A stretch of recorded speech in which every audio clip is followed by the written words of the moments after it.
Hello guys, welcome. आज हम सूचना का अधिकार अधिनियम जो आरटीआई 2005 है उसके बारे में डिटेल से पढ़ेंगे। वैसे ये शॉर्ट नोट है तो हम इसमें शॉर्ट में रिवीजन के जैसे कर लेंगे। अभी एग्जाम के 3 दिन बचे हैं तो उतना डिटेल में पढ़ने की जरूरत नहीं है और उतना डिटेल में आएगा भी नहीं। सूचना का अधिकार अधिनियम 2005 जो आरटीआई की धारा 2005 है। भारत में इसके प्रणेता कौन है? अरुणा रॉय जी। उसके लिए इन्हें रेमन मैग्सेसे पुरस्कार भी मिला हुआ है। ठीक है, फिर आगे चलते हैं। सर्वप्रथम लागू कहाँ हुआ? तो ये सर्वप्रथम लागू हुआ तमिलनाडु में। ठीक है, उसके बाद में गोवा में भी हुआ, कर्नाटक में भी हुआ। तो फिर 4 नंबर पे राजस्थान में हुआ, तो राजस्थान में 2001 में हुआ। ठीक है, 12 अक्टूबर 2005 को संपूर्ण भारत में लागू हुआ। संपूर्ण भारत में सिर्फ लद्दाख और जम्मू कश्मीर को छोड़ के पूरे भारत में लागू हुआ। आगे चलते हैं। सूचना के अधिकार अधिनियम की उपयोगिता। ठीक है, कि ये किस वजह से इसको लागू किया गया था, तो ये 5 ही है इसके। लोकतंत्र का आधार है, नागरिकता सशक्तिकरण, पंचायती राज संस्थानों को सशक्त बनाने के लिए, पारदर्शिता और जवाबदेही के लिए, भ्रष्टाचार में कमी लाने के लिए इसको लागू किया गया। 26 संस्थान है, जैसे बीएसएफ है और भी जो भी है, 26 संस्थान है जिन पे आरटीआई से मुक्त है। ठीक है, परंतु ये जो आरटीआई से मुक्त 26 संस्थान है, इनमें से भी अगर मानवाधिकार या भ्रष्टाचार से संबंधित अगर कोई सूचना मांग सकते हैं, ठीक है, और वो सूचना उनको 45 दिन के अंदर उपलब्ध करवाई जाएगी।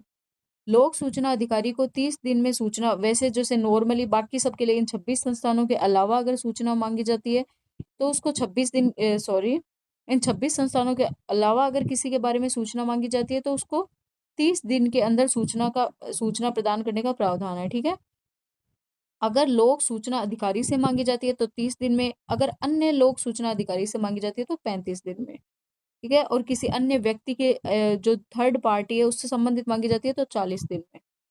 व्यक्ति के जीवन में व्यक्ति के जीवन में स्वतंत्रता से संबंधित हो तो 48 घंटे के अंदर उसको सूचना प्रदान की जाती है।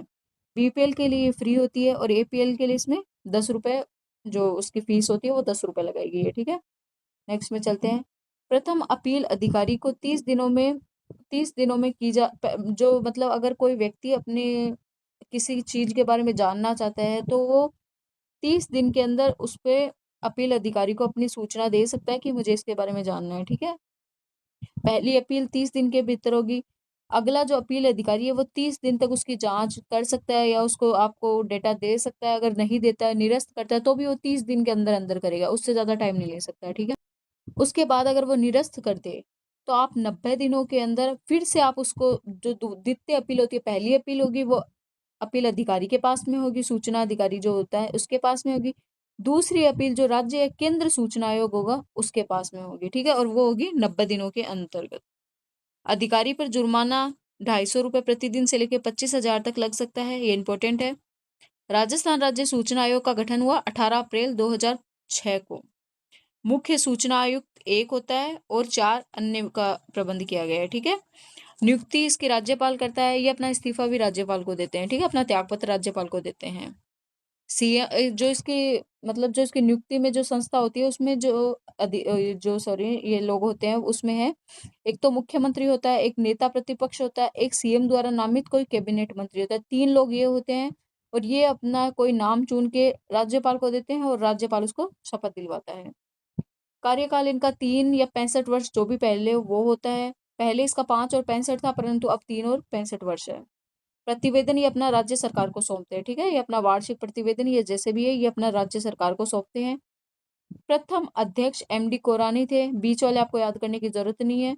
और वर्तमान में इसके एमएल लाठर है जो कि मोस्ट है, ये मोस्ट है। ठीक है, क्लियर हो गया? ये शॉर्ट में है, ज्यादा डिटेल से पढ़ने की जरूरत नहीं है, शॉर्ट शॉर्ट में कंप्लीट करेंगे तो हो जाएगा।